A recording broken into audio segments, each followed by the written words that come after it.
there, and welcome back to Texas Showdown 2023. You've got me, Donka, here with Ilan. What's up, everybody? It's the Best of 5 reunion tour. It is a Best of 5 reunion tour, and we're here for Street Fighter V pools. We've got some more going on. The pools are going out through the rest of the night into tomorrow morning, and then, you know, we've got the normal top 8 coming up on Sunday. But it's going to be a good weekend filled with a lot of games. Yeah, and we've seen so many people playing so well. We saw earlier Sherry Genix. We saw Combo Fiend was playing some KOF. Anakin's playing Tekken next door. It's been a hell of a tournament already here at Texas Showdown. And there's only more games to be played and better games to be played.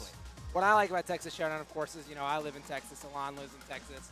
You get to see, and every region has this, but, you know, the good players who don't travel of the region come out and they play here. And we've got a lot of well-known players nowadays in Texas, but we've got a few, you know, maybe lesser-seen guys who can do a lot of damage too. So for sure. Look forward to that. Yeah, I know one person we're going to be rooting for is Magneto 1080p is in one of these pools. Well, rooting for is a strong word, but no, yeah, we got Magneto 1080p here. Obviously, another Austin player. We both live in Austin. Excited to see him try his thing. You know, Brian F's here. I've seen Dr. African, a former Texas talent. Yeah, Dr. African. Lives in Vegas, traitorous, but, you know, we let it slide. Still root for him. It's just talent building, right? We're just shipping off talent. Oh, man. Yeah, but the thing about Texas Showdown, it's just a tournament with a lot of history. It's been through, you know, many different iterations, but it's one of the oldest fighting game majors, period. Yeah. This has been going on since, God, I don't even know, but before Street Fighter 4, you know, which is basically dinosaur times for most people. Yeah, especially in internet time. But yeah, it's before I've been in the scene. Texas Showdown was a tournament that was always talked about. And I've always loved it because they, like, on the website, you can see the previous winners of every game. Yeah, they have back to the first tournament. Yeah, and they have like all the plaques out front with all like the winners from like way back. And there's like so many Justin Wongs winning all the Marvel 2s. Oh yeah, and all Marvel the 2s, Marvel 3s, Marvel whatevers. Yeah. And it's so cool to see how it's expanded from even just a couple years ago to now, right? Because now they have like an arcade room, they have the retro room all the way on the other side of the hotel. Like we're basically like taking the entire like first floor of the hotel. Oh yeah, absolutely. And I can't wait to see all the other exciting stuff that's going to come up for the rest of the weekend. However, for right now, we got some Street Fighter 5. The last Street Fighter 5.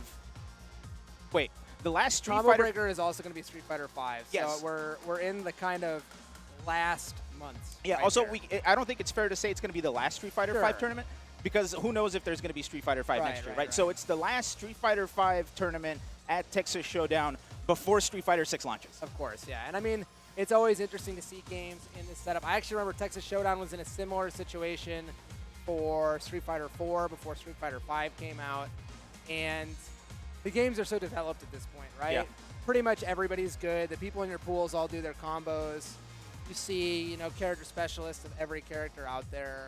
And most of these guys, especially in the internet era, have played each other. Even if they live across the country, they've played each other to some degree. So the games are really high skill. Oh, yeah, for sure. Actually, speaking of character specialists, you mentioned another Texas talent that we're going to see in these pools is Novaspec, the Fong player. Like the one of like 4. There's a lot in Texas. Yeah, there's a lot in Texas, yeah. A lot of people throwing poison around. Purple specialty of Houston. Yeah, and you know, everybody, you know, we always saw Fong as like a not so great character, but Mono's been proven otherwise, man. Mono did a lot of work. I mean, you know, I don't play the game competitively anymore. I used to, right? And that character does things that would be, you know, considered war crimes compared to what he did in Season 1. So he looks a lot different. He looks a lot better. Obviously, what are we, 7 years into the game now? It came out in 2016. 7 years into the game, people have, you know, found ways to overcome shortcomings. At the same time, people have found ways to make the best characters even more ridiculous. So. Yeah. Yeah, I'm excited to. Okay, look. You haven't been on Best of 5 in a while, but we do pizza bets. So, I would like to bet a pizza on the line. Okay. I'm down. How many characters? Or actually, let's do it this way. What is going to be the most represented character that we're going to see in these pool balls? In pools today? Yeah, the ones that we're watching right now. Oh, that's a complete toss-up, man. It's true gambling. It's not allowed on Twitch, so don't tell anybody. Wanting to win, I'll just say Ken. Ken? Ken. Okay. Popular character. Not gonna rock the boat. All right. I wish I would have thought about this before I proposed the bet. Okay. Let me see. I will say. Actually, you know what? I don't even think it's a fair bet. Luke. Luke. Okay. Yeah. Everybody's playing Luke. A lot of people play Luke, right? Yeah. I mean, I saw. It was so interesting at Capcom Cup, right? Because everybody had a Luke, and then the guy who ended up winning the whole thing was somebody people didn't think of as playing Luke because he had played, you know, a lot of Birdie leading up to the tournament. Everybody knew he played some Luke, but and he played him a lot differently, I think. When we saw Meta play, it was a lot more aggressive. He played a lot less scared. He did a lot more jumping, whereas, you know, many of the Japanese Luke players were doing a lot more slow footsies with the stand strong into the target combos. Yeah, man, he seems pretty good at everything. So, yeah, you know, for sure. No, and I thought it was just such a crazy Cinderella story, right? Zen from last chance qualifiers almost winning the tournament. I can't wait. To me, the people who got top 2 looked the most confident. For sure, They played the most confident. Other people seem to be playing. It's an interesting game, right? Because at its base, all these Street Fighter games come down to some level of footsies and anti-airs and patient neutral. But Street Fighter V, at least more than Street Fighter 4, really has that guessing game when you get in. For sure. Throw versus a frame trap is always going to be a great mix-up. Yeah. And those two really felt like they were abusing that part of the system a lot better than everybody else, who maybe was playing a little more reserved. Also, before we go even further, you mentioned footsies. We have to mention, you guys have to go to the Infilament wiki where he has like all of the fighting game terms listed out, because I don't think you've seen this in the Street Fighter 6 demo. They called footsies just buttons like crouching medium kick. Okay. So according to Capcom and according to Street Fighter 6, footsies are just low kick attacks. Fair enough. But if you go to the actual wiki, you see the actual FGC definition of it, right? So, so be careful out there. Don't read the fake news. That reminds me, and this is a total tangent. We're waiting for this match to start, but there was a great video on YouTube. You can look this up. It's by a YouTube user called Gaming in the Clinton Era, and it's a review of Street Fighter Alpha 2. And you should do yourself a favor and watch the review of Street Fighter Alpha 2. It's a good one. He's got a lot of. It's an interesting insight into what people who don't play fighting games think about a fighting game. Interesting. When you play it for the first time. Speaking of playing for the first time, we have the first players of this pool block C, and look who we have. We have the one, the only Cujo Kate joining us here. For those of you that don't know Cujo Kate, great commentator, great content creator. She's a great cosplayer, great player. And Cujo Kate's playing versus RanmaSama. Yep. Yeah, RanmaSama. I'm not sure. I believe he's still playing the V-Skill 2 Rashid. Oh, interesting. He was at one point the only person doing that. Every other Rashid was still playing the V-Skill 1. It gave him, you know, simpler conversions off of crush counters. It gave him some combos he doesn't otherwise have with V-Skill 2. And V-Skill 2 is this weird air dash that feels kind of gimmicky because you can hit him out of it for combos. But I saw Gachi-kun play that at Capcom Cup. Yeah. I've seen some other people start to pick it up. So maybe RanmaSama here was on to something that people didn't understand, and I hope we still see that. Yeah, he's the trendsetter. The thing to watch, obviously, it gives him some weird mix-ups. It's a mobility tool most characters don't have. It lets him do the air dash. The big downside to it is when you hit him out of that move, he goes into a juggle state. Yep. So you can actually do weird combos you otherwise wouldn't be able to do on an anti-air. So if they're ready for it, watch out for people doing huge damage if they call that move out. For sure. I'm excited. I just want to get to the games. One cool thing to mention is that all of the games here at this tournament are run on MSI computers. Okay. Yeah, so we're playing PC Street Fighter 5. Who'da thunk? PC Street Fighter 5. I mean, at this point, I personally play pretty much every fighting game on PC. So, Same. You know, I do enjoy seeing that, and thank you to whoever made that possible. I think that's a big decision to make. Obviously, it's not as easy to do, but if that's how people play the game, I think that's the way we should play the game at tournaments. For sure. And do what the people do. No, and the creative problem solving they have is super interesting because, you know, the big issue with computer is unplugging and plugging sticks in. Right. They got around that with Brooks converters. Okay. So the computer always reads the Brooks converter as a controller. Okay. Interesting. And you just plug in everything, and the Brooks controller essentially just translates everything from the controller. Yeah, I actually remember that being an issue back in a PC tournament. There was a South by Southwest thing where they did that, and there was a problem. So it's good to hear they figured something out. So big ups to MSI, big ups to Brooks big ups to everybody with the creative problem solving to get us into the 21st century. Absolutely. And that's good when that's not a problem. I'm glad. I mean, we've gone through a lot of different stages of fighting games, right? We thankfully don't have to see button checks very much anymore. Usually the games have some sort of in-game way to do that. That used to be a big deal. There were games with button checks where you couldn't press pause, so you had to actually like beat them up after that. Yeah. Different era. Yeah, although, you know, now we call them combo checks because people yeah. still want to go into the game and check to make sure they can still do crouching forward into fireballs and all that fun stuff. I mean, I can't do it all the time. But you know what they say. Some people have it, some people don't. That's perfectly fine. Because at the end of the day, it's all about the passion for the fighting games. Oh, backup stick.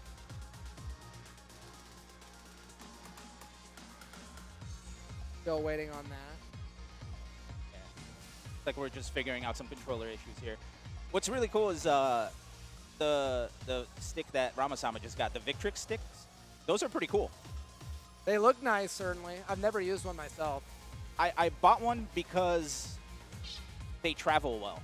I used to travel with a Comba Dragon. I love my Comba Dragon, but that thing is like feels like it's like 120 pounds. I need one of those buttons that helps you win the game at the bottom now. So if it doesn't have that, I can't play it on it anymore.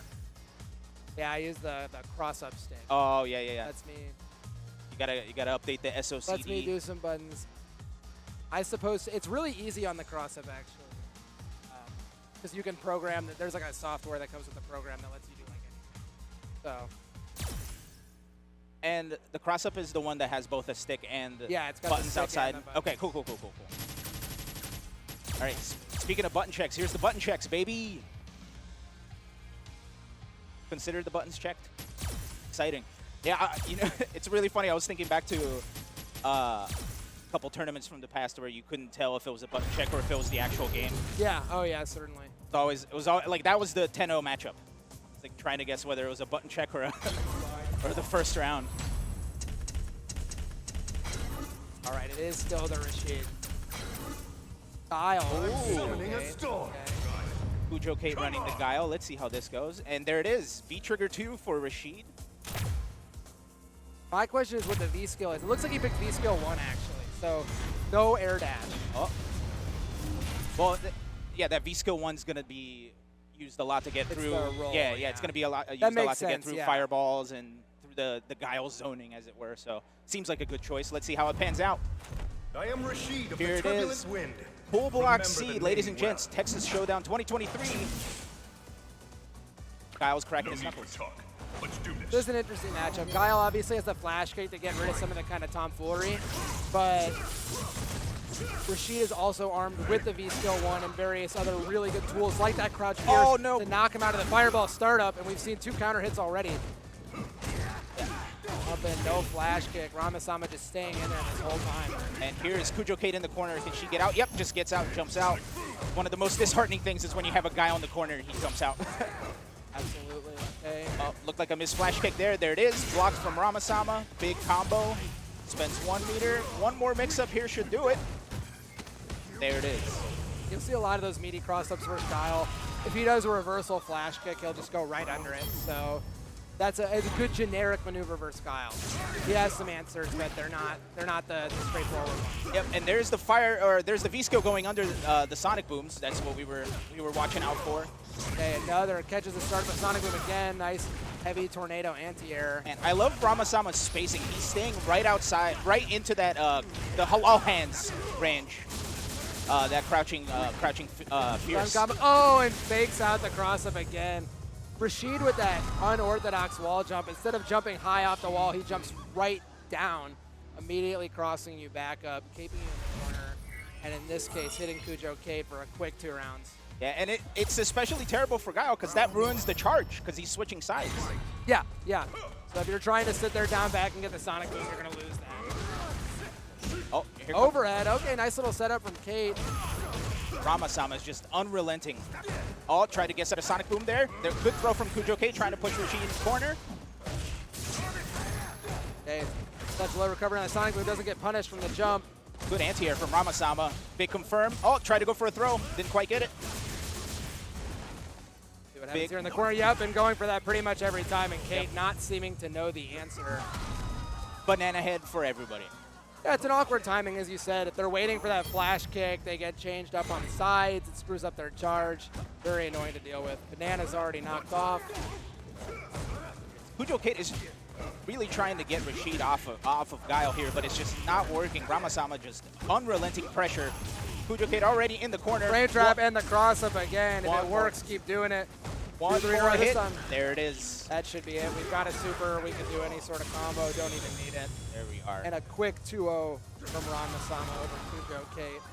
Yeah, RanmaSama showing the big V skill changeup, right? Because we were talking before the match about how he was one of the first few people who really stuck with V skill 2. But you know, choosing V skill 1 for the appropriate matchup, man. No, it makes sense. Yeah. You know, and it's so cool to see because like giving people all these very tools, specifically with matchup-specific tools, I think makes this game so much more interesting. Yeah, Rashid's got kind of a short jump, right? And that's actually an advantage. It lets him do cross-ups from a different range. It lets him do this. But what it's bad for is jumping over fireballs. Yeah. So V-Skill 1 gives him an alternate way to beat fireballs from further away. Obviously very good versus Guile. Seems like the right decision. Yeah, for sure. Yeah, and unfortunately, Cujo Kate couldn't quite figure that puzzle out. But it's perfectly fine because she still has losers to go. This is a double elim tournament. Has losers to go. So not all is lost just yet. Not that any, like, I mean, we're just playing video games at the end of the day. RanmaSama, not from Texas, but feels like a Texas player. He's actually from Louisiana and has always come out. You know, Louisiana's not too far from Texas, right? Neighboring state. And he was always coming out back in Marvel 3 tournaments, back in Street Fighter 4 tournaments. He's been one of the South's best players in pretty much every game that's come out since I've been playing Fighter. Yeah, so. I remember, I think it was when DreamHack was still in Austin, when he came in and him and I played a couple of sets. Not only is he a good player, he's a nice guy. Very nice guy. So big ups to being nice and being good. Absolutely. He was my he was one of my demons in Marvel 3. Oh, so boy. A guy I had a lot of trouble with. And unfortunately, I saw him at pretty much every tournament. Yeah. Famous at that point for the Hagar. There was actually a, I can't remember what the name of the tournament was, but there was an Australian tournament where he went, he dressed up as Hagar, and he was lariating on the stage. Always a good time with RanmaSama. Yeah, and speaking of good times, there he is. The Texas boy is getting up there into the stage. I see him sitting down right now, yeah. So we got Magneto 1080p on one side, and it looks like his opponent is going to be Krys Kong. Magneto actually entered this tournament as his name, Jarrett Austin. Yeah. It's Jarrett with 2 T's, not a D. Also, feel free to call him Jarrett. Shout-outs to Top Notch, a local hamburger joint here in Austin. Yes, absolutely. He's shouting out. He actually just slapped an arm where he doesn't have a tattoo. But the other one, he's got a tattoo. He's got a sleeve of Charizard, the worst of the 3 starters from the original, Pokemon game. Well, empirically. Yeah, bad decisions with tattoos equals bad decisions in the rest of his life. However, Karin player, he's been making some good decisions, though. Now, Jarrett's been a mainstay of the Austin scene since well before Street Fighter V. Usually plays Karin, but pretty much every female character in the game under his belt does the combos. Spends a lot of time in training mode. Usually knows kind of the deepest and darkest secrets of a character, right? Oh, the weirdest thing. 100%. Yeah, he used to be known as an Elena player during the Ultra days. Yeah. He had go ahead. A career that was blessed by Elena, is what we'll say. Blessed by Ultra 2. Jarrett, one of the persons I played fighting games with the most. Excited to see what he can do here. Krys Kong, a player I am not familiar with, but we will see his character choice as well. I know Jarrett's been playing not only Karin, but a lot of Kolin. Yeah, that's true. So I'm not sure what he's going to start with. Looks like Karin. It is the Karin. Okay, we got a Ken for me. I don't there you go. That's one. You picked Luke. So, yeah. So I'm up 1-0. 1-0. Yeah, 1-0. And that's a what's your favorite pizza around here? Do you want a Houston pizza or do you want an Austin pizza? Well, my favorite Austin pizza might make you go broke, dude. Be a 3-1-3. Be a 3-1-3? Nah, man, we're doing but it. It's very good. We're doing it. Detroit style? All right. Okay. We're doing it. Shout out to Via 313, Detroit style. I grew up in the Midwest, so we just called that pizza. But now we call it Detroit style pizza. All right, we're into this match. Karin, quick jab throw. She has very low pushback on her normal. She can tick off almost everything. And Karin's frame trap versus throw mix-up has always been the mainstay of her game. Yeah, and what's crazy too is in this match, Ken is going to struggle a lot because Ken's buttons are just a little stubby Right. in this match. And Yeah, here, Karin's kind of always come down. If she outranges the other character, she usually wins the matchup. And if she gets outranged, she loses. for So sure. she's kind of had weird matchups versus characters like 30. So we've seen, you know, I'm going to say this on stream, but Jarrett was complaining a little earlier. He was having some execution errors. He couldn't quite get stuff consistently. So let's see if he got that figured out. And so far, so good. So far, so good. There you see the jab into strong. One of those characters who gets jab into strong, and then if it hits, gets another medium punch button. So these really safe but really high damage confirm strings. Sure, And there you go. Nice wait. Manually timed. Didn't do that right away. Instead waited. Really has Krys Kong on the ropes here. 2 throws in a row. Walks up and No gets three. mashed out this time. Really nice response from Krys Kong. No anti-airs from thrown into the Jarrett. corner. Now the tables have turned. Can Krys Kong keep Both Jarrett in the players. corner? Full super. Any hit could be 50%. Oh, here- Crush counter, but no confirm. Doesn't quite get it. Looking like pools, smell like pools. This could be a kill if he wants it to be, and it is. It do. I don't think this one's tough to decide. Yeah, there we go. Oh, was Jarrett trying to? You know, I remember when this game first came out. Jarrett was the first person that I knew that started laughing along with the Karin. Oh, those laugh. were back in the super degenerate days of on-stage coaching. So I would Yes. always coach Jarrett. Whether that helped him or not, different question. But we would do the Karin laugh every single time. Anyway, back into the match. A whiff Tatsu gets punished. Okay, very good. Yeah, look at this. Oh, and unrelenting nice pressure. walk up. No conversion off it. There we go. We finally got an anti-air from Jarrett. Does that cancel into whiff Tenko to mix up front or back? Which side is it? One more hit's going to be a stun.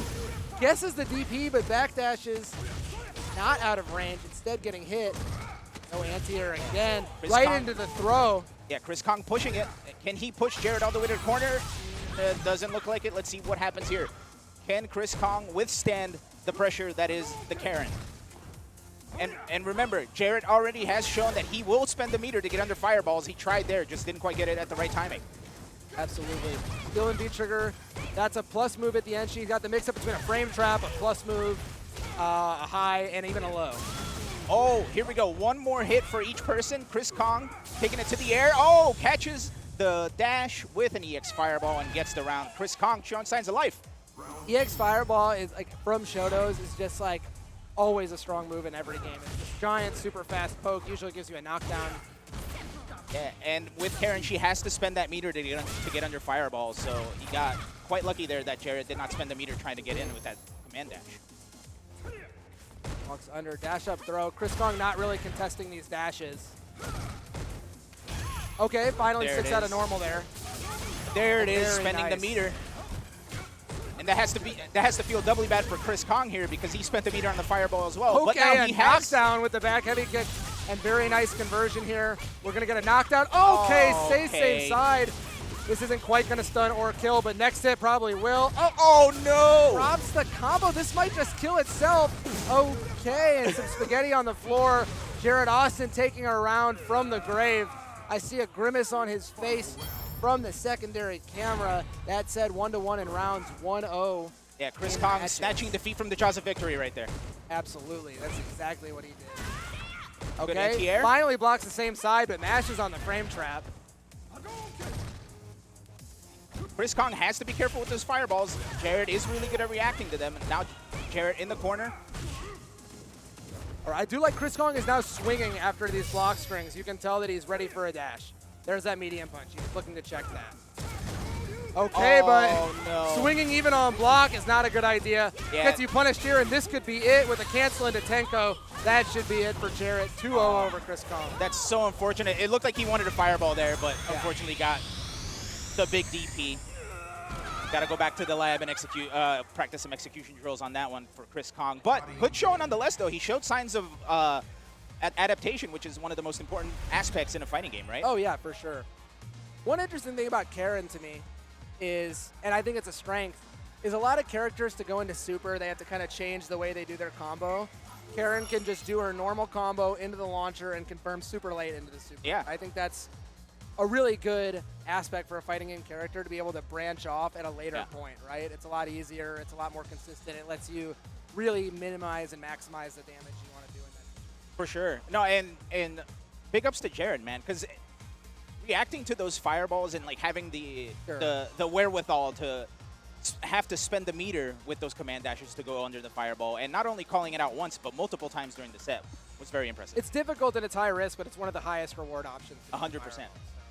Really good.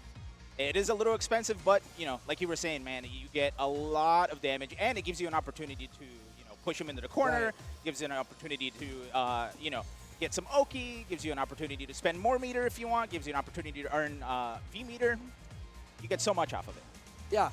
No, certainly. One interesting thing about the way Jarrett was playing Karin there is, like, it's a character you think of as this footsie and frame trap character, but she actually has some of the most opportunities to do these left-right mix-ups, right? Yeah. Where she knocks you into the air, she does a normal, and then she dashes. And she either does a short dash to stay on one side or a long dash to stay on the other. Sometimes she can walk a little bit at the end. Yeah, and it is so ambiguous. Very ambiguous. So ambiguous. The button that you do after is plus, and it's hit confirmable.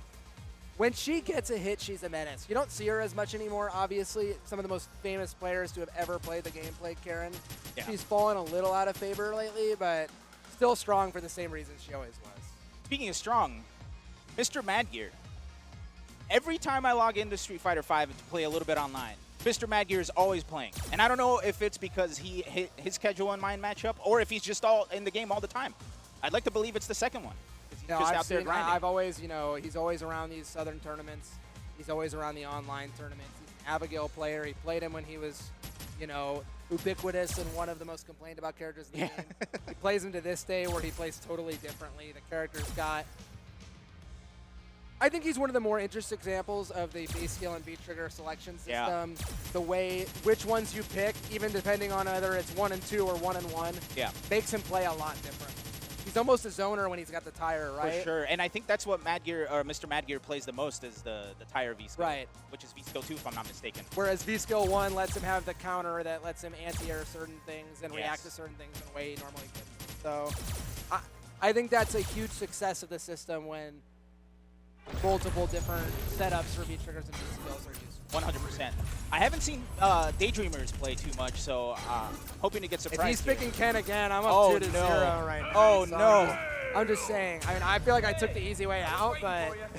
I'm going to have to take out a loan to get all these thing about pizzas. Street Fighter 4, right? Texas, Ken had a cowboy hat back then. He's been a Texas character of choice for a very long time. You can pretty much assume a random person at Texas sitting down to play Street Fighter is going to play Ken. Good odds. Yeehaw. Here we go. Madgear versus Daydreamers. Okay. And I love when you see that, right? He confirms into the fierce when the jump in hits. Those kind of small optimizations add a lot of damage. Yep, but good reactions from Daydreamers, getting some anti-airs there. Not letting Mr. Madgear get started with the shenanigans. However, gets command grab, good anti-air. Really nice. Tries to go for the trade combo, just misses it. Now keeps him in the corner, and this is where Abigail's is. Obviously, he is a real walking wall. You've got people call that, but he is the size of the screen. He's the size of the health bars. It looks okay. So I thought for a second we were just calming down, playing patient, but it looks like we're actually having a controller issue right here. Having a bit of a controller issue, so we'll have to get that figured out. However, I am pretty sad that I'm going to have to take out a loan to pay for those pizzas. but no, you know, what I'm already liking seeing from both of these players is they're paying attention to each other, right? Oh yeah.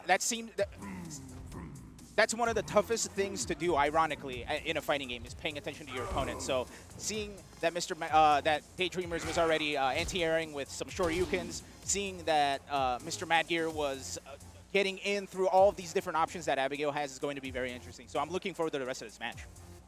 So, you know,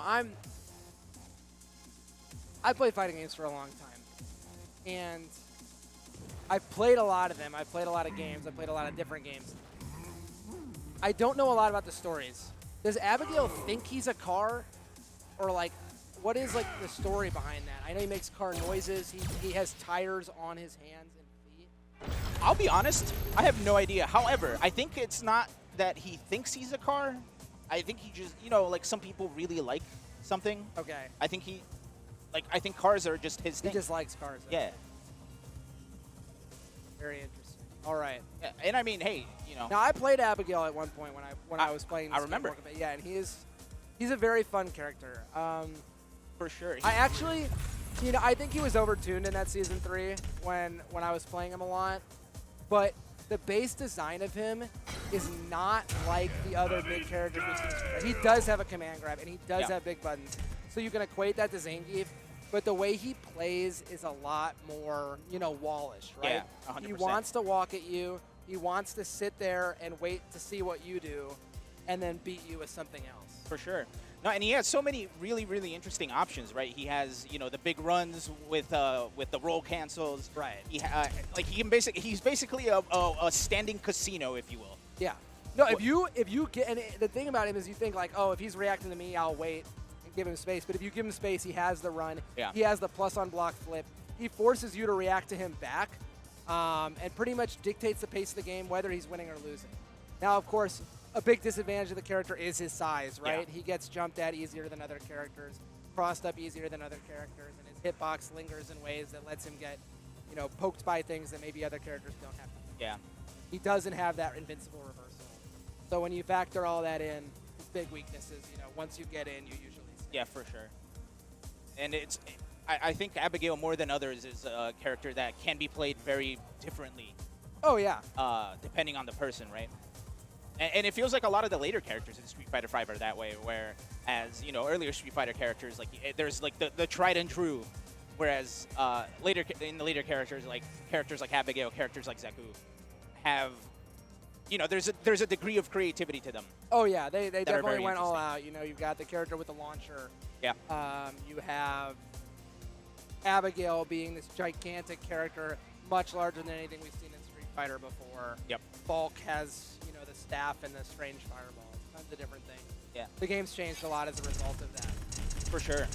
No, and it's exciting to see where it came from because, you know, I don't think it's any secret that, you know, this game on release was not quite the best, but it's cool to see that they worked on it over time, and now we have a game that we could, you know, that most of all of us enjoy. So it looks like we're just restarting. I haven't seen anything to indicate that we are going to give a match to either player. We might be button checking here. Looks like we're going. Looks like a play. Okay, so it is V-Skill 1 there. That lets him react to certain moves. We're starting the match. There we go. Good anti-air from Daydreamers. Not letting Mr. Mad Gear get away with jumping. So let's see if he can fight his way out of the corner here. Good walk back. Oh, this is really scary. Okay, using crouching fierce. No punish.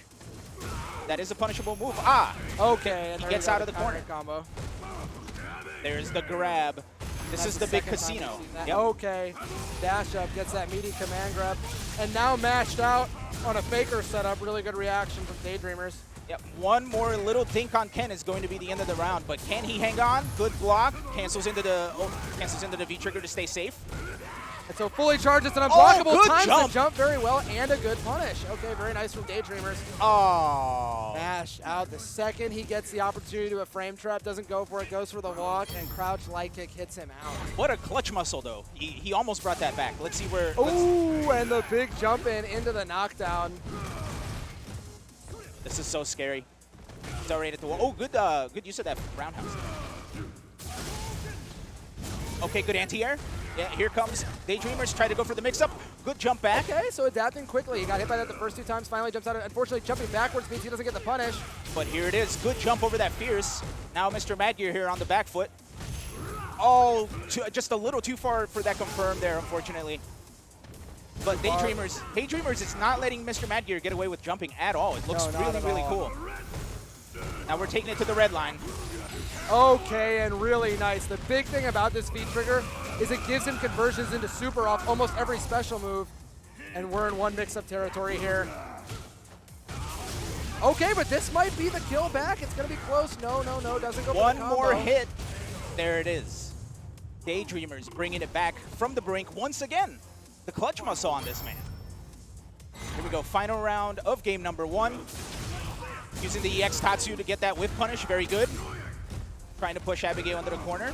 Okay, not letting Abigail run. That's good. risky because he does have armor, but he picked the exact right time to press a button there. Now the Daydreamers absolutely letting Mr. Madgear have it in the corner. And One more hit will for be a stun.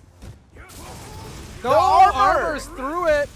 And we're going to get that full close stand medium punch into a combo here. Not enough meter for super, so we're going to have to win this round just a few hits at a time. The adaptation there from Mr. Madgear. Oh, and that's the stun. This is going to be close. This might be it. Oh, resets instead. That should definitely be it. And what a way to take the round. He knew the stun combo wouldn't kill. Goes for a cheeky little reset with the jumping light kick. Look at this that's man. Gotta hurt. Look at his face. Look at him. That is a robbery, and that's, you know, is it really a robbery when it happens that often? That's how I feel, and that's a big part of the skill of any fighting game. For sure. Is knowing how to create those scenarios. Great stuff from Madgear starting out. Okay, let's see. Now this is a good testament to Daydreamer's mental fortitude here, because that is a heartbreaking loss. But he's already staying on top of Mr. Madgear here. He's doing a really good job checking the gimmicks. After losing one round straight to that, he's been making sure that he's not just flipping after jumping. For sure. Yeah, he's not letting Mr. Madgear get away with anything. Good step back. No anti-air that time. Let's see. Man, this is so intimidating. Madgear is just walking forward, and Daydreamers is being so careful because any big hit from Abigail was going to be dead. But with that said, oh, here's that big hit. V-Trigger has really been the game changer. Daydreamers is not getting a good job reacting to these. Okay, gets the hard knockdown. What's going to happen here? Okay, and shimmies. Oh, no combo, but gets the counter on the mash instead anyway. Every game has been coming down to who makes better use of that red bar. Good anti-air here from Daydreamers. He's doing so well with those anti-airs. Absolutely. Beautiful to see. Okay, if it doesn't work once, just try it again. Yep, persistence beats resistance. Okay, and the hitbox shifts back. Madgear with just a fierce, and then counters it with an EX jump kick of his own. Okay, very nice. Here comes Daydreamers. Daydreamers has Madgear on the back foot. However, here comes the, good jump. This is dangerous here because Mr. Madgear can get one hit into the big. Stun. He can get one hit into the big no V-Trigger activation. Here it is. And this might just kill. I think it will go into the V-Trigger. Then the super, no. Instead goes for the reset. Might lose for it. No super cancel here. Okay, we're missing stuff. Both characters with full super. Who's gonna get it? Not a full charge. Super isn't gonna chip. Oh, no, it just hit. Daydreamers hanging in there, patiently awaiting the opportunity, and gets the hit. Big ups to Daydreamers bringing it back. This is 1-1. This is 1-1. A lot of drop stuff there. We should have seen a kill there off of a V-Trigger activation. Didn't see it, but he manages to maintain his cool and win the round. You know, the first round before that reset, Madgear looked extremely dominant. But since then, Daydreamers has been stopping the runs. He's been anti-airing the jumps. He's been doing a very good job. And the adaptation is a thing of beauty. Now let's see. This is last game. Let's see. Jump anti-aired again. You just knew it was coming. Yep, the patterns are getting clearer to see. Okay, gets the confirm. Pushes his advantage. Oh, the wake up EX. Really nice. EX Shoryu. Okay, good confirm there from the lights. Daydreamers pushing Mr. Madgear into the corner. Gets hit. Unfortunate, and we're taking it to the red line.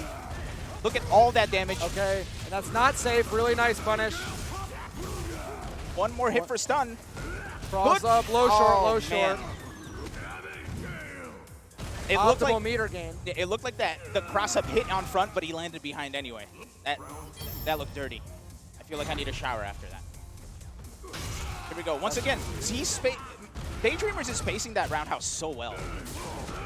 Okay, the EX gives him some armor and makes the throw do even more damage. One of the highest damage single hit moves in the game. It feels like Daydreamers is letting Mr. Madgear just whip buttons right in front of him, which he's nervous about the jump, right? So he wants to not be committed to anything so he can DP it. Madgear finally taking advantage of that. Oh no, this is looking like an avalanche. Now he's getting away with the jump finally. Yeah. Really good adaptation with Madgear. Bullying him now. We're almost at stun, and that should be the game. Madgear adapts really well. After getting DP'd for an entire game straight and losing it that way, he walks in, he asserts dominance, and then he allows himself to jump again at the very end. Yep, he just trucked right through him. Absolutely.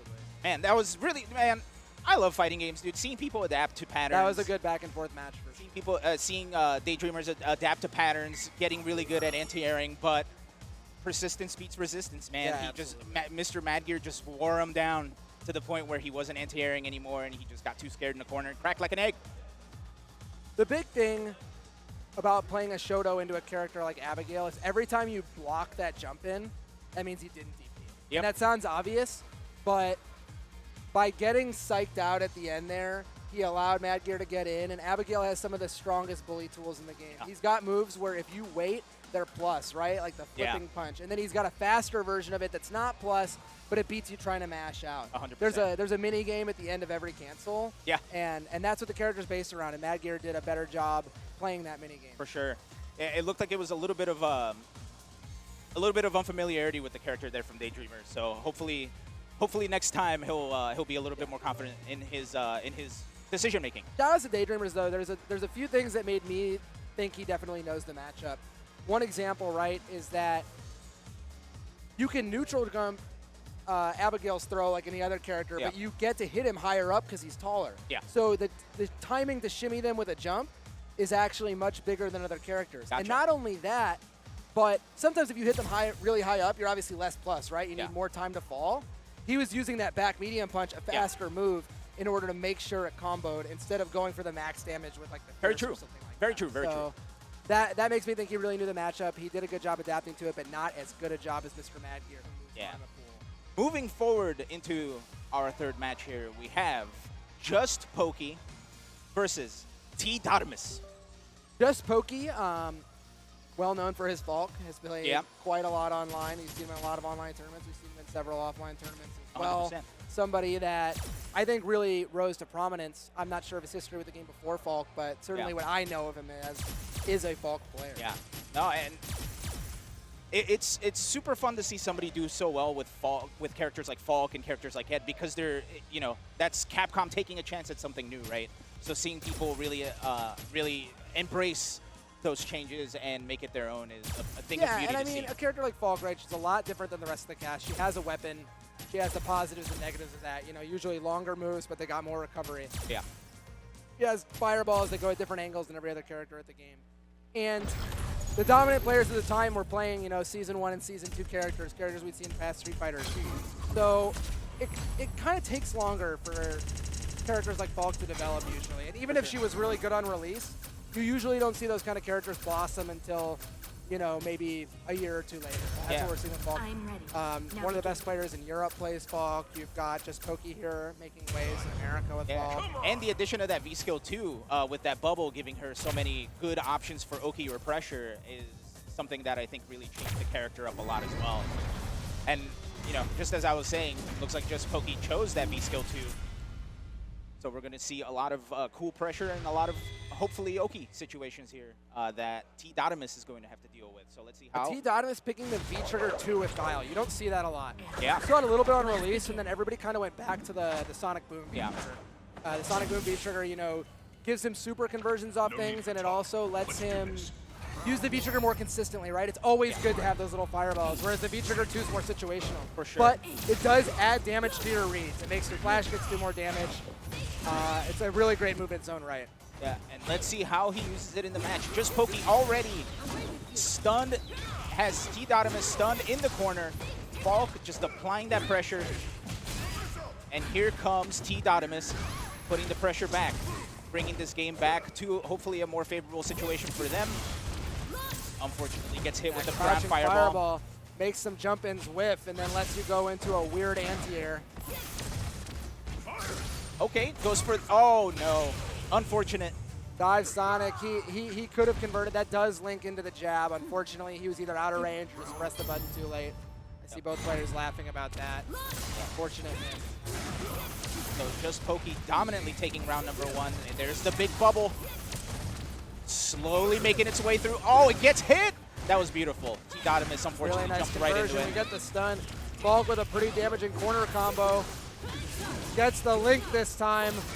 I don't think we'll quite have the kill, but we're going to get in one mix-up range. Oh. Okay, flash kick beats that little dive kick mix-up. Yep.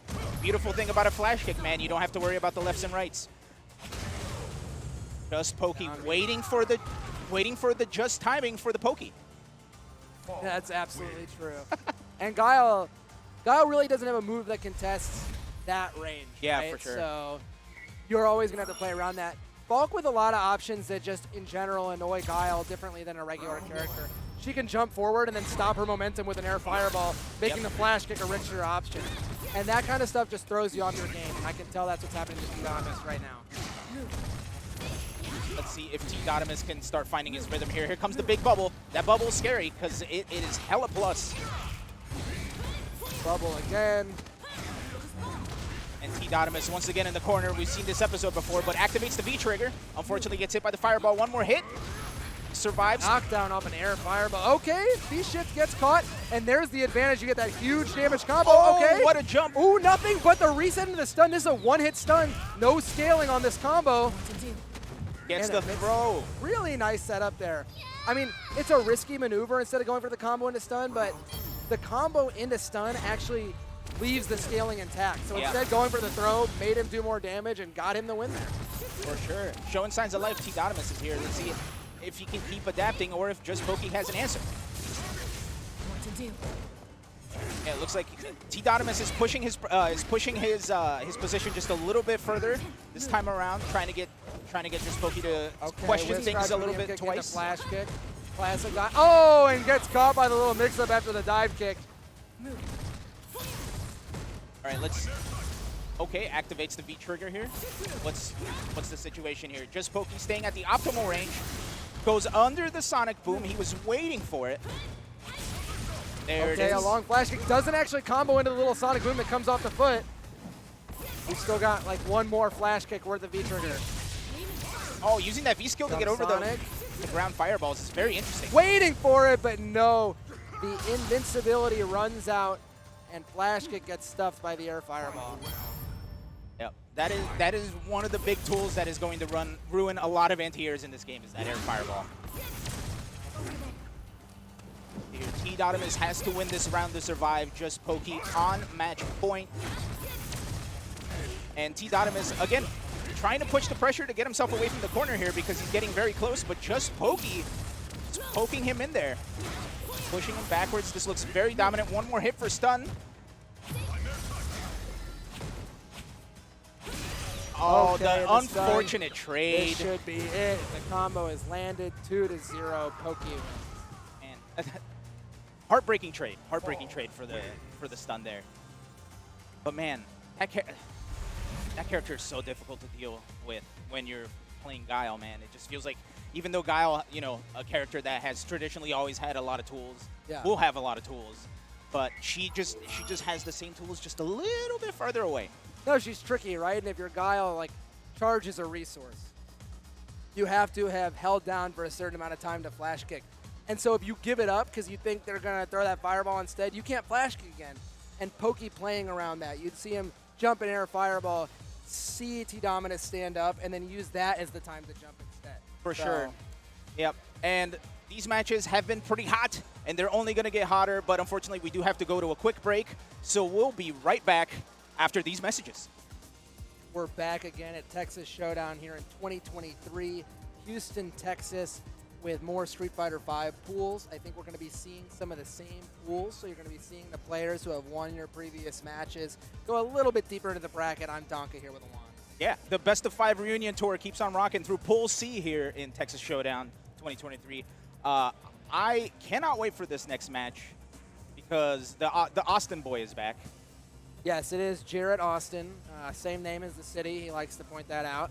He's playing versus Mr. Mad Gear. These two have played in several different tournaments. For sure. Both, you know, Texans and meeting in brackets, whether they're Texas Showdown, whether they're majors, or whether they're tiny little locals or online tournaments. They've played plenty of times. Karin versus Abigail. You know what? I have a slightly controversial opinion. I think Karin wins. You think Karin wins?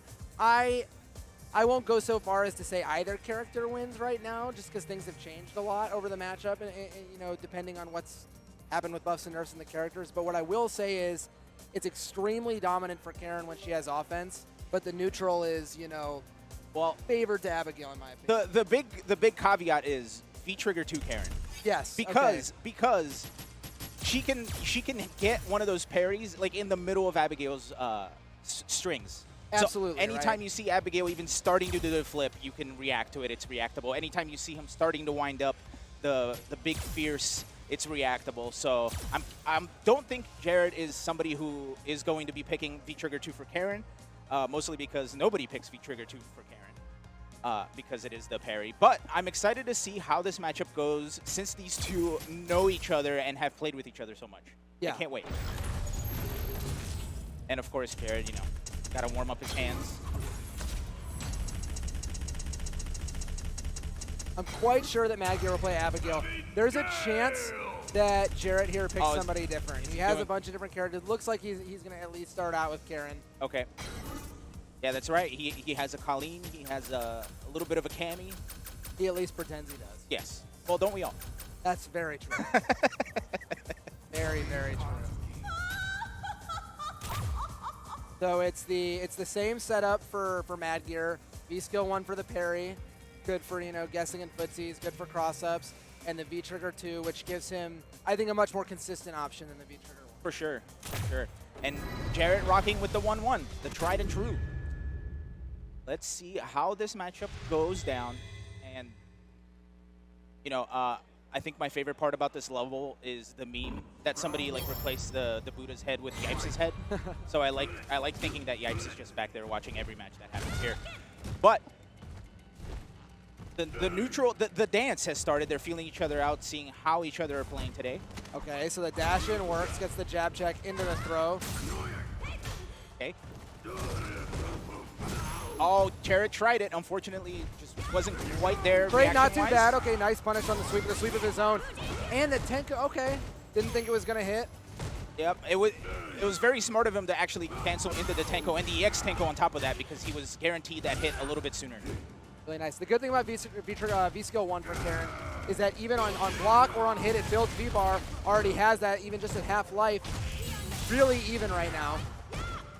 Yep, and this is where Abigail is going to struggle. Karin is about to, well, never mind. Maybe I spoke too soon because here comes the big red line. And because Karin has lower health than most other characters. Okay. Oh, misses the link though, right? Okay. So V-Trigger no longer a factor here for Jarrett. Let's see how Mr. Mad Gear can handle this. One more tiny hit for Karin. However, one big combo from Karin. Okay, Here's going to get the kill. Oh, no! The combo dropped and then the combo dropped back. Nothing. We're seeing nothing. We're just seeing spaghetti, and that's going to get blocked. Unfortunately, a dropped combo goes from a win to a loss. Once again, snatching defeat from the jaws of victory. That's very unfortunate. Let's see if Jarrett can come back from the mental anguish that is getting that huge drop. You've been getting away with jumping, but anti-air the last couple times. Okay, try it again. Okay, yep, charging up that V-Skill 1 to make it safe on block. Doesn't jump over the big throw. Here comes Mr. Mad Gear. Uses V-Shift to get out. Still gets a little slap. The thing is, Abigail has full bar, and that's going to be a big deal with this life lead. Oh, no, that's it. Going to kill. Yeah, again, Karin with one of the lower, on the end of the lower life points in the game. So Abigail, one of the biggest users of super in the game. He can pretty much tack it on to the end of any combo, especially when he's got that V-Trigger 2. Adds a huge amount of damage, one of the highest base damage supers. Just a really good tool for him. Yeah, let's see if Jarrett can regroup here. Tried to go for a cheeky command dash in the beginning of the round here. Okay, does it again. Very nice counter hit only combo. Yep, good counter hit confirmed. Now, Mr. Mad Gear in the corner. Can Jarrett keep him there? No punish. Was a little too far away to punish. Okay, Fierce can sometimes clip. Oh, goes for the V-Scope, he gets counter hit. Okay, yeah, and this is one of those moments. Jarrett was saying he was having a hard time doing Tenko into Tenko. So the empty command dash there at the end of that former combo is him having that Still a issue. life lead. Okay, anti-air with the V-Skill. Don't see that a lot. Really nice check for Mad Gear. He has the V-Trigger. Yep, definitely going to spend it. Okay, yeah, one more hit for both of them here. Oh, wow. And uses the V-Trigger to armor through that V-reversal. Has to spend the super, though, so the big advantage for Jarrett here is going to be he does have the meter when Mad Gear doesn't. That said, really nice read from Mad Gear to win that round. Yep, that is not only character damage, but hella mental damage as well, because coming back after something like that is very difficult. But let's see if Jarrett has it in the cards today. Good anti-air. Okay, good jump. jumping. Oh, Just just barely whiffs. Just a little too far forward there for the big combo. Good use of that standing medium punch to stop the flip. Okay, nice whip punish, and the fears is where things get started. Now here comes Abigail, gets And the the block. read, this is gonna stun. I don't think we'll get a kill, but God, is it gonna do a lot of damage. Very heavily scaled. Is he gonna go for a reset? No, just maxes out the damage. Even a normal throw will kill here. Mashed out. Okay. Trigger. Okay, we've got a chance. We've got super. We've got mix-up opportunity. Oh, he bet it all on black, and it came out green for Mr. Mad Gear. It did. It did. And yeah, I mean, that's about how you expect it to go. Jarrett was making good reads. He was winning in neutral. He was getting hits out of pressure. But whenever Mad Gear got that V-trigger, he made the use of it, he made the comeback, and he turned the round around, and that was 4 straight rounds for Mad Gear. And it seems like Jarrett was getting really frustrated. Not only at the match itself, it seemed like he was just getting frustrated at the game, right? Because he was having those issues, those execution issues that I talked to him earlier about. So, and that came across in this game. And you could see by the decision making, he was just kind of hoping to get off the stage at some point there. Well, you got a big buffer window in this game. You got to press the button in that window. You got to make the combo happen. Unfortunately, could not do that. Yeah, so but Mad Gear advances. Not the end of Jarrett's tournament Nope, life here. that is just only the loser's bracket. That was a winner's bracket match. Next up, I'm seeing we've got Mattikus versus Nams. I know Mattikus. Mattikus, a Dallas player. At least previously played Balrog. I'm not sure who he's rocking at this point. Interesting. Yeah, I unfortunately don't know these players, but, you know, so something that's so beautiful about a game that has had an extended lifetime, like something like Street Fighter V or even like Street Fighter 4 towards the end of its life, is the level is just so high from everybody, right? You can get in any local, any regional, you go into literally anywhere, and everybody's playing at such a high level because the game has been developed so much. It's so much fun to see. And I can only imagine like how much better these matches are going to get in the near future, like towards the end of these pools, into the top 24 tomorrow. This is exciting. Yeah. Oh, yeah, and we have some great players here. Last year, Punk won the tournament. He's Yep. not actually here this year. But I believe, 2nd through 8th are basically all here. for the Yeah. most part. I saw Shine. I know he was in that tournament. Dr. African is here. Is Herman here? I don't know. If I he's here. don't think so. He got 3rd, I think, last year. Did really interesting. well. So. Interesting. Yeah, and you know what? I think Shine is a Houston guy now. Okay. I could be wrong about that, but I'm fairly certain he's a Houston guy. But anyway, speaking of Houston, that's where we're at, and we're about to watch this match of Mattikus versus Nams here in the Pool Block C. Man, it's only Friday. It's only Friday. I have to remind myself. Everything is getting so exciting. But yeah, man, it's so funny we were talking about button checks before, because I literally got like traumatic flashbacks to guessing if people were playing a game or if it was button checks, but now we're seeing these beautiful button checks happen off screen.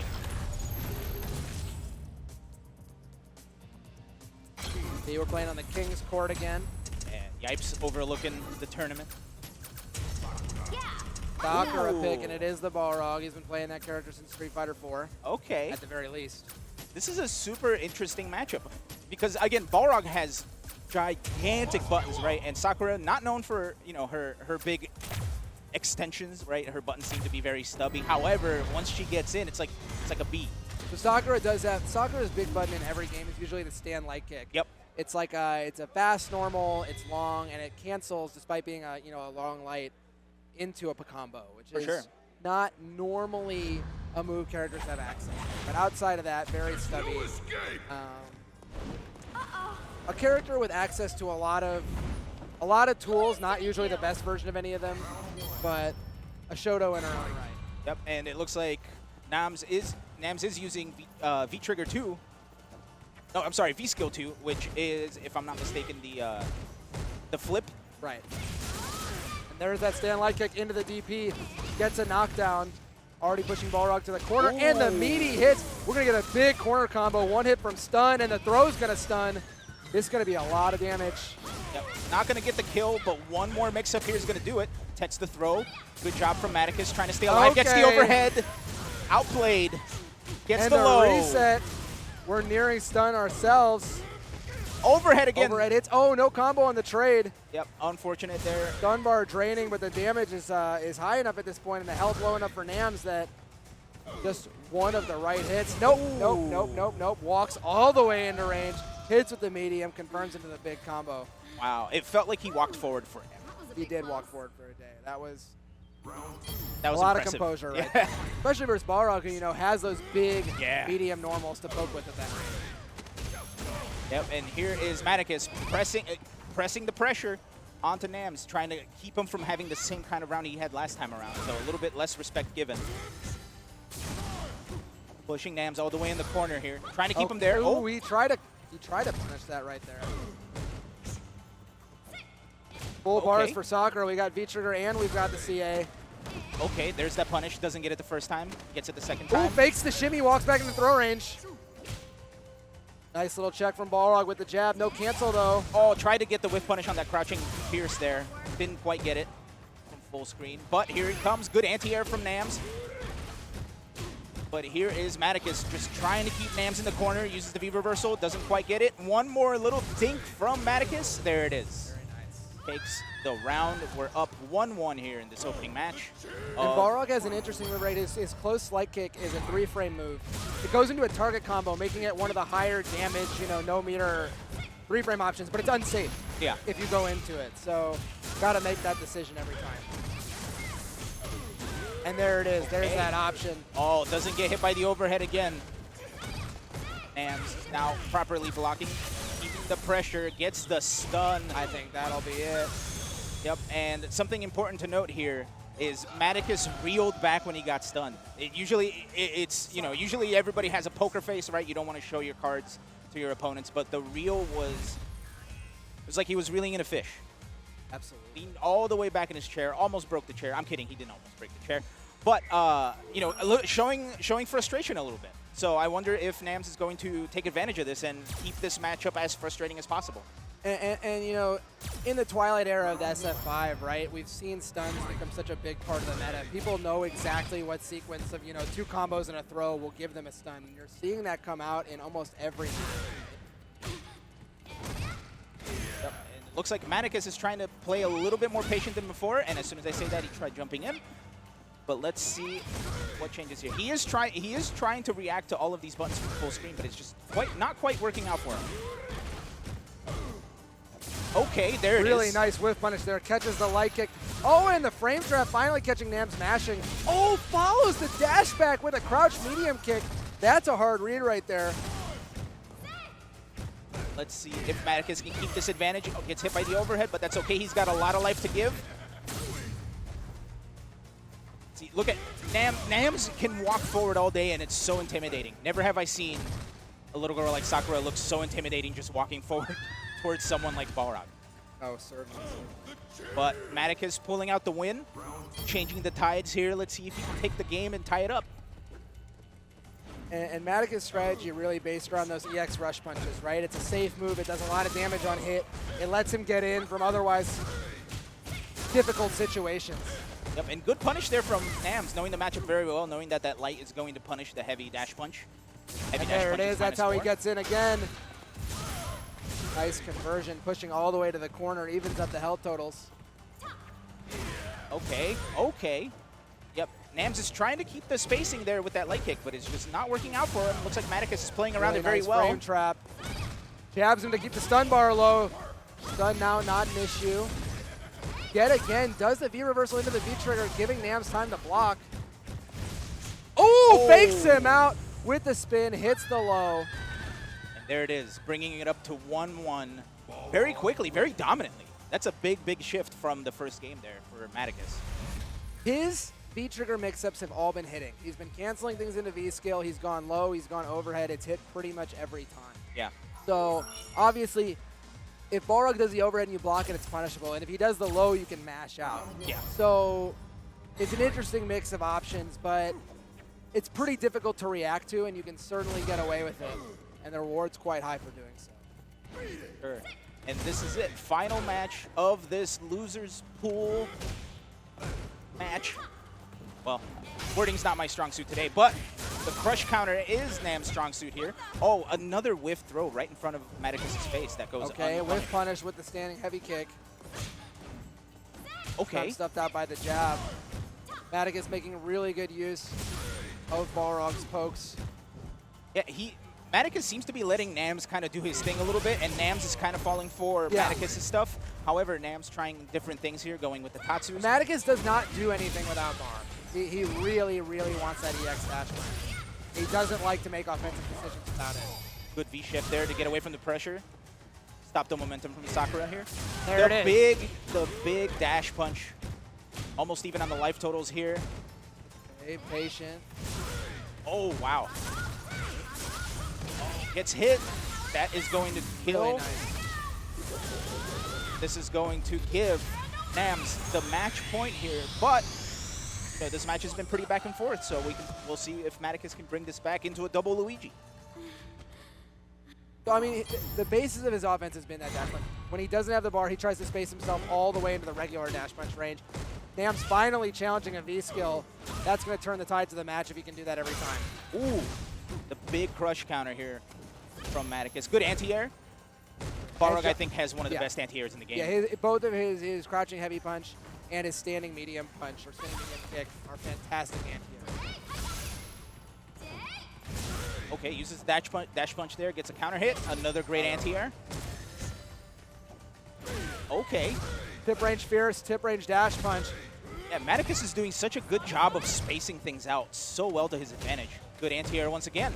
Mattikus playing really solid, gets the overhead. Gets the overhead this time. Not going to kill, but a throw will.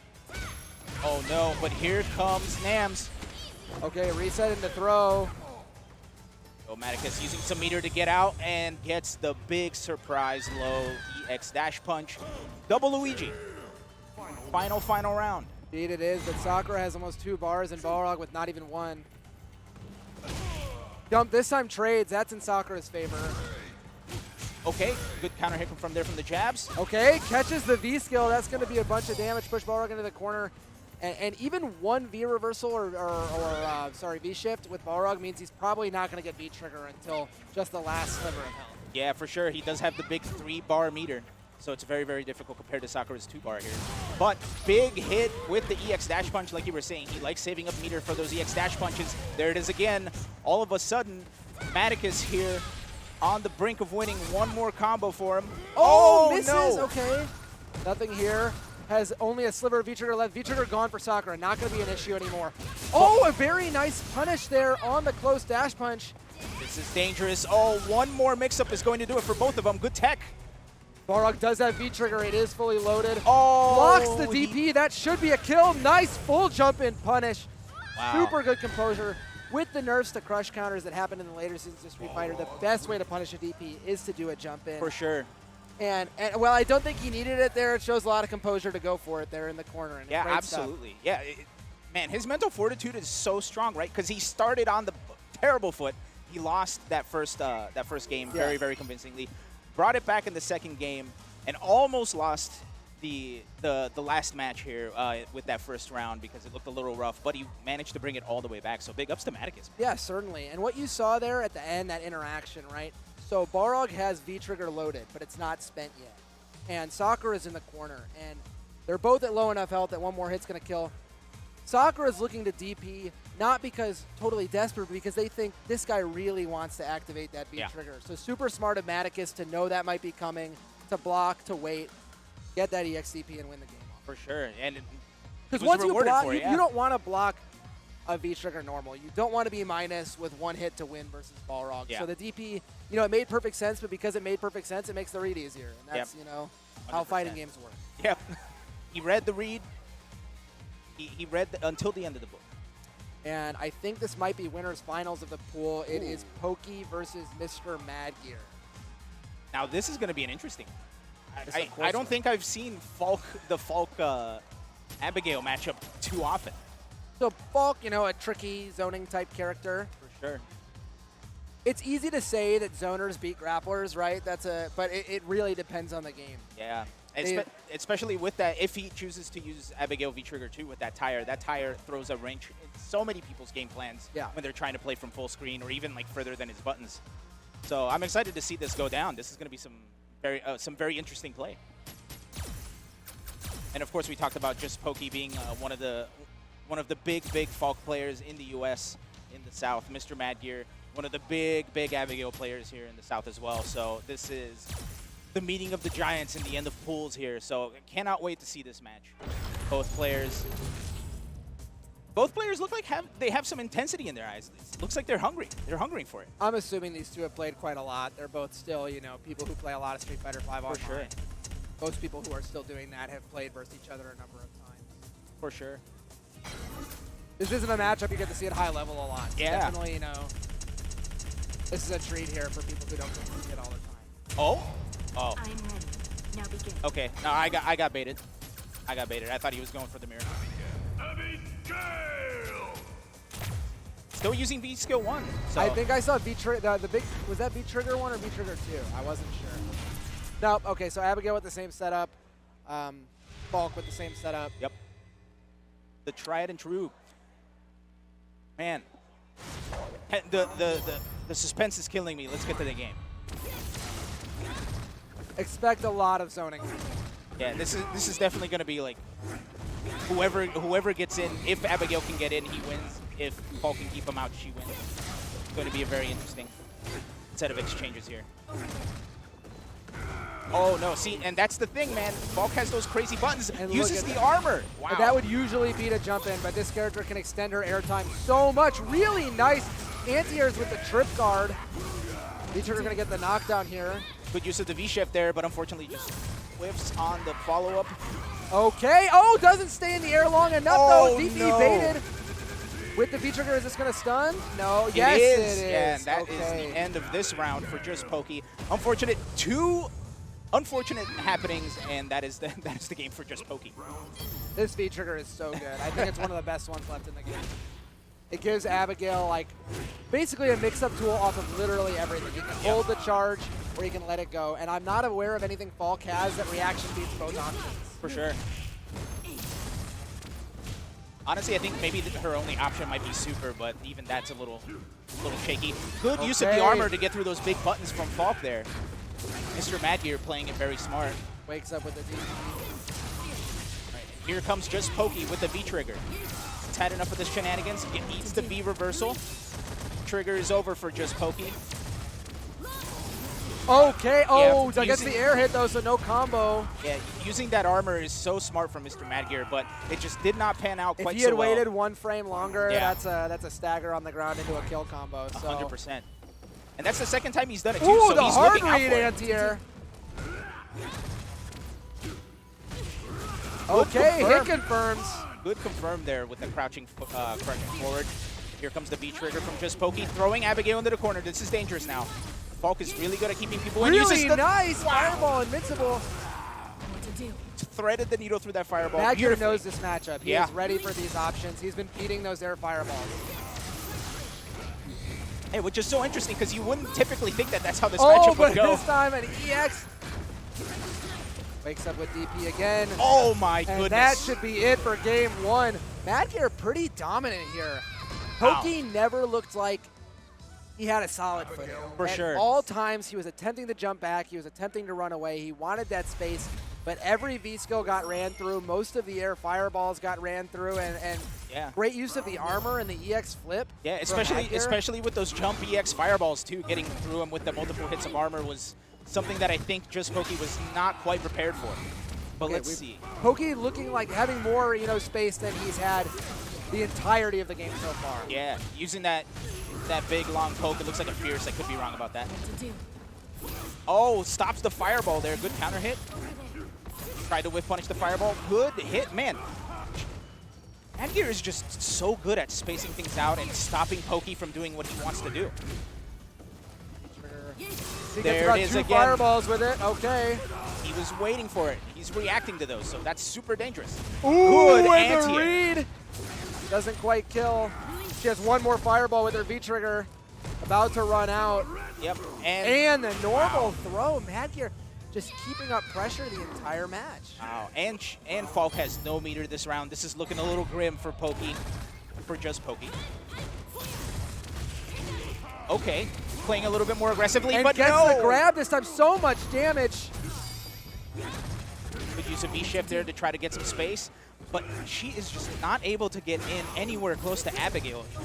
Mr. Madgear always has something sticking out there to stop her from moving forward. However, here comes just Pokey. Throwing Abigail into the corner. Let's see if Pokey can keep him there, stopping the EX. Blocks the sweep. Here comes the red line. Okay. Just goes for the throw. This is dangerous for both people here. That's going to Gets be the full charge unblockable. unblockable. One wayward jab. And one fireball for just Pokey. Oh Fully my charged. goodness! Is he going to recover in time? He does not. And the punish from Pokey, who just barely, by the cloth of the little scarf she's wearing. Yeah, that looked like it was a frame-perfect decision, because if it was a little bit earlier or a little bit later, that would have been rough. Okay, gets the punish again, and really nice. Knows the matchup. Gets the dash punish. So Pokey looking a little bit more comfortable now that he has that win under his belt, breathing a sigh of relief. Oh, missed parry there. Jumps over the throw. Finally jumps the thing. Gets the knockdown. We're going to get a small combo here. Here comes Mr. Madgear. What to do? B-shift break, so we're set back into neutral. Good stuff. Chases it all the way down. Yeah, good I don't think this will quite end the match.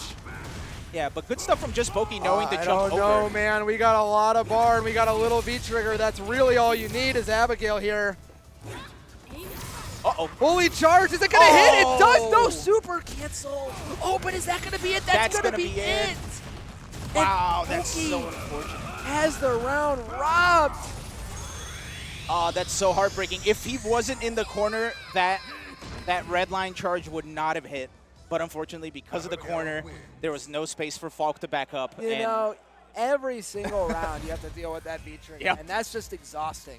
Yeah. And to be a good Abigail player, a character that you don't see a whole lot of anymore, you have to terrify them with that. Yeah. You can't waste your opportunity. It can't be a couple safe reads with the V-trigger and hope it works. It's got to be choreographed plays. You can tell that Mr. Madgear has made thousands of comebacks. For sure. With that V-trigger. No, and he was so smart using that EX run because it has more hits of armor than the normal run to get through those jump EX fireballs. Right, he used the flip to get over those EX fireballs as well. Mr. Madgear, it seems like Mr. Madgear knows that matchup like the back of his hand. Yeah, certainly. And to Pokey's credit, Pokey was doing some really great punishes, dashing up to punish the EX running punch, and even jumping over and stalling himself over the V-trigger too and punishing on the back end. Yeah. But whenever something wasn't quite what Pokey planned, it felt like it went Madgear's way. Yeah. And that's how you end up with a 2-0. Yeah, it was a very, very unforgiving house of cards on Pokey's side. And that's how a grappler plays versus owner, right? Yep. You don't want to give them space because that's where you lose. Yeah. And so great job, great job. Yeah. And I think that might be Madgear making it out of the pool as a result of that. Yeah. So congratulations to him. Congratulations to him winning that pool.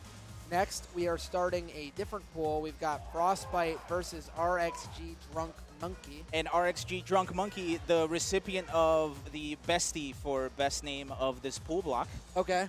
So DrunkMonkey, I found it funny, and since I'm the only person that does best of 5 anymore, I gave him the award. So congratulations to DrunkMonkey. Congratulations to DrunkMonkey. DrunkMonkey, I've played KOF with DrunkMonkey. Oh, yeah? DrunkMonkey, a very good KOF player. I've never seen DrunkMonkey play Street Fighter V. That said, I'm sure, 7 years into the game, he's got a good handle on the game. For sure. Not sure who he plays right now. FrostBite, not aware of that either. For sure. Now, this is going to be interesting. Especially, it feels like while there isn't a lot of crossover from KOF, from people from Street Fighter going to KOF, it feels like there's a lot of crossover from KOF players coming to Street Fighter. Yeah. Street Fighter, I mean, especially when it came out, right? There was like 5,000 entrants at the first Evo. Yep. Hard to find a fighting game player who doesn't at least know a combo with a character. Very true. Right? So very, very true. definitely a game a lot of people are familiar with. Interested to see what kind of matchup we're going to have here. Looks like there's some discussion over which stage is which. We're going to the waterfall, and here it is. What matchup are we getting? We're getting a Nash. Feels like I haven't seen a Nash in forever, and we're getting a girl Kolin. A Nash Kolin matchup. Wow. And it feels like ever since Nash has had some of his stuff nerfed, we don't see too many Nash players around. No. Nash was a Season 1 hero, and since then it's been a bit of a zero. Bonchan, has played Nash at times. We've seen some character specialists pull it out, but not a common character in the game. For sure. He still has one of the faster dashes in the game that covers the most range. 100%. He's got really good normal anti-airs, and he's got a fireball, so he plays around that kind of trickery. Sure. No, and he's a character, and since he is using B skill 1, he does have the ability to steal some meters. So I'm curious to see how DrunkMonkey is going to be using that B skill 1 in this matchup. But this is looking pretty dominant here from DrunkMonkey, although in this game, one hit into V trigger is quite possibly going to even up the life bars here. Okay, good jump back to get out of the throw, but now is cold. Okay, and there it is, taking some meter. Uses the crossover with the V trigger. We haven't seen that one in a hot minute, but it still works. The tried and true. I mean, Nash has a very slow walk speed, but a very fast dash, right? And I love the way DrunkMonkey is playing around that. You're used to spacing yourself by walking with the player to try to keep yourself at the same spacing. By dashing over and over and over again, FrostBite just never feels comfortable with where he is on the screen compared to the Nash. Wow, good stuff from DrunkMonkey. He's staying at a range where it seems like even the long range stuff of Kolin doesn't quite reach. Oh, doesn't get the punish on the sweep. And then any second he's in the face, doing a throw, doing a thing, doing a dash back again. Yeah. So constant spacing changing and little to no adaptation so far from FrostBite. Yeah. Oh, good jump there from DrunkMonkey, trying to fight out of the corner. Throws Kolin into the corner. The tables have turned. Stops the dash. The X Parabellum. Now that's the first big hit we've seen from FrostBite. Let's see if he can keep this good shimmy. Keeping the pressure up. Now DrunkMonkey once again in the corner. Gets the hail. Goes for the big V skill 2. Now this is big. This is dangerous. This is gonna stun. Oh, doesn't quite stun. It's very close to stun, but because of that freeze, keeping the stun frozen, I think that's gonna hit. He was waiting for it. Got a little maybe cause, but we're not gonna talk about that. It doesn't really matter. Oh, it doesn't kill. One hit from kill. BD and the overhead, maybe the most classic way to end the round. Got domed. Wow. Man, that was so unfortunate for FrostBite because for those that don't know, whenever Kolin applies the freeze to her opponent, they don't recover stun at all. So his stun was just building and building and building, and just like how Kolin had that pixel of health at the end, that was just about where Nash's stun bar was. It looked like he was about to get stunned, but unfortunately was like a pixel or two away from that big stun moment. So unfortunate for FrostBite. DrunkMonkey very convincingly taking that first game one. And FrostBite going back to the character select screen to try to give himself some time to recompose. Trying to give himself some time to breathe, hopefully come up with another game plan.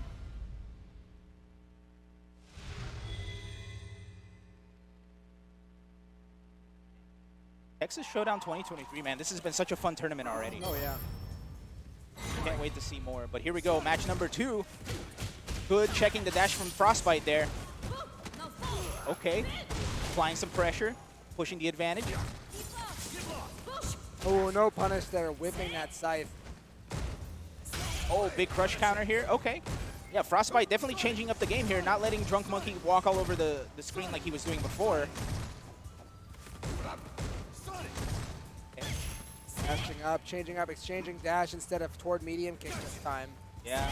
No, and DrunkMonkey doing a good job of throwing those fireballs instead of those dashes and changing it up whenever FrostBite changes it up. Beautiful adaptation.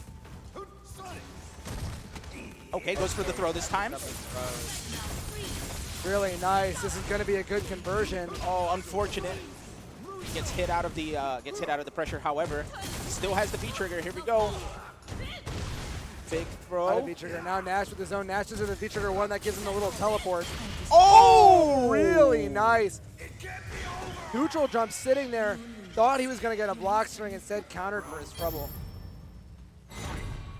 Full super for Nash. It's always fun seeing those parries, those counters.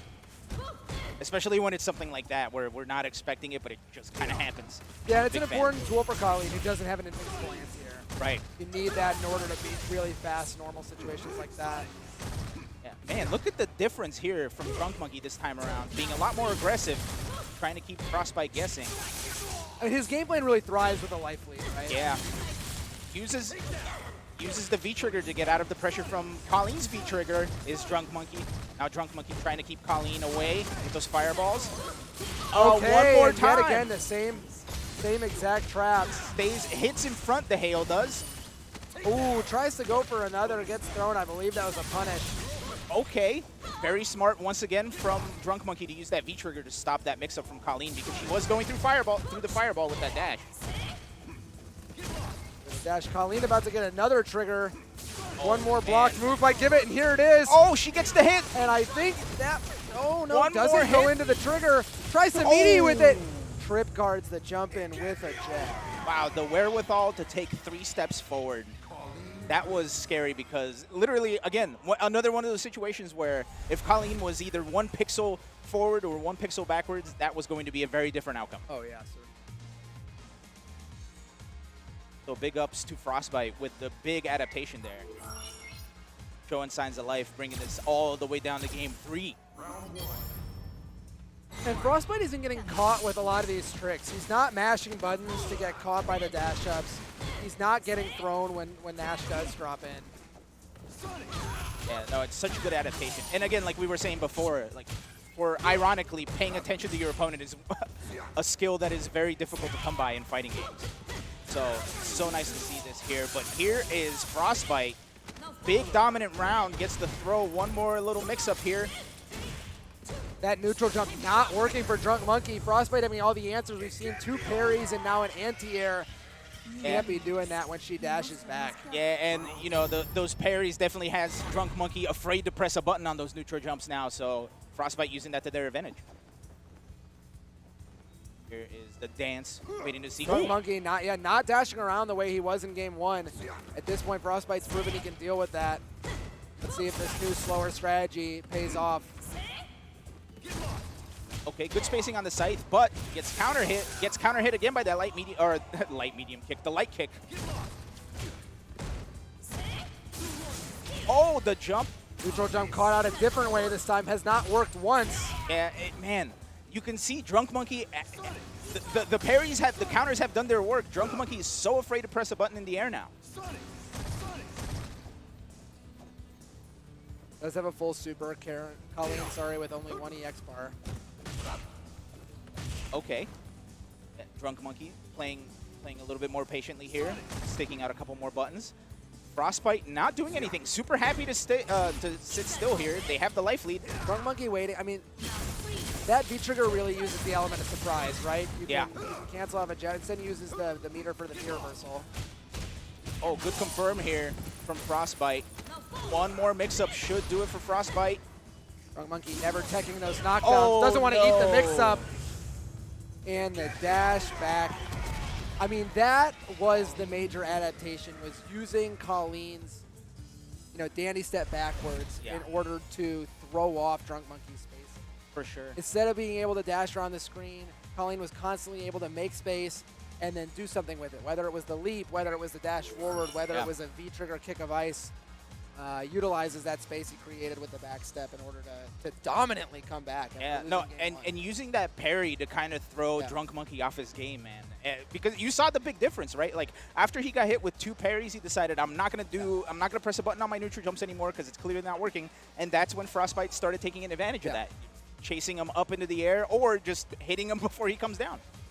And constantly, every knockdown, right? People don't necessarily like to tech versus Colin because if you tech, you have to eat the mix-up after the hail comes down.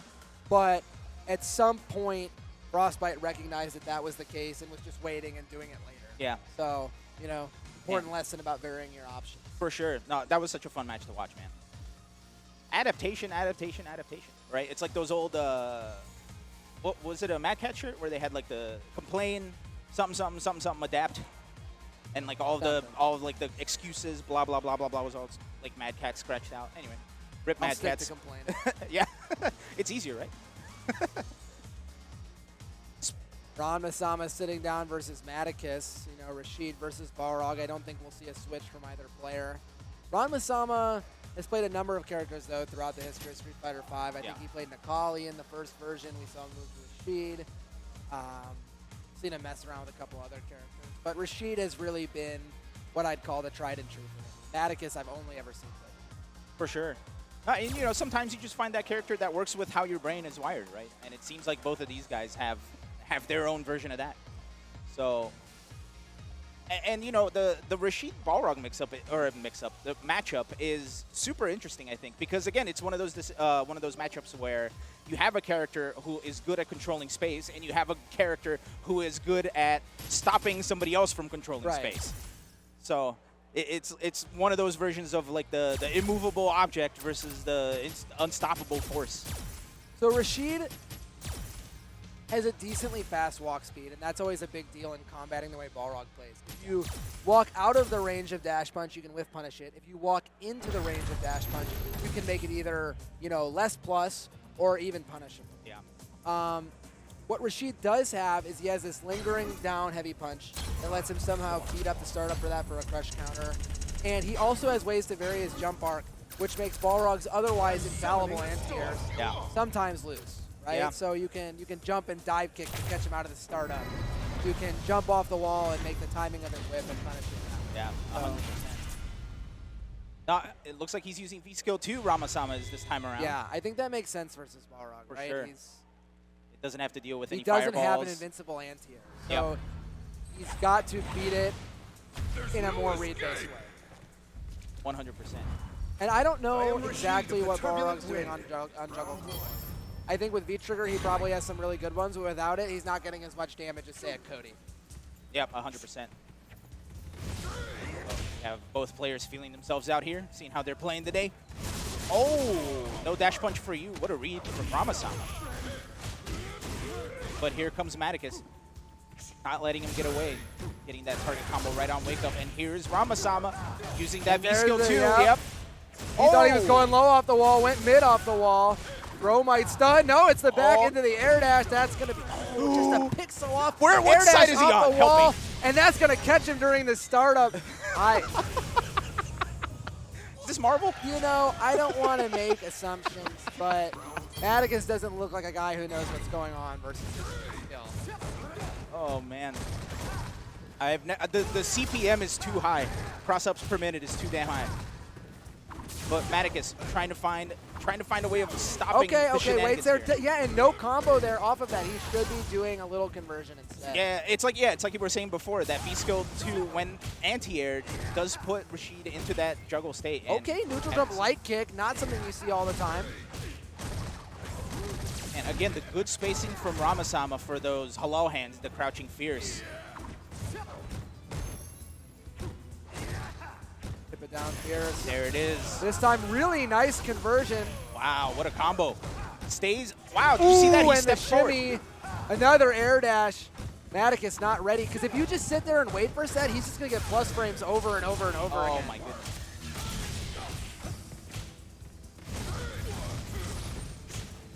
Oh no, that's gonna chip or it's gonna hit. Yeah, unfortunate.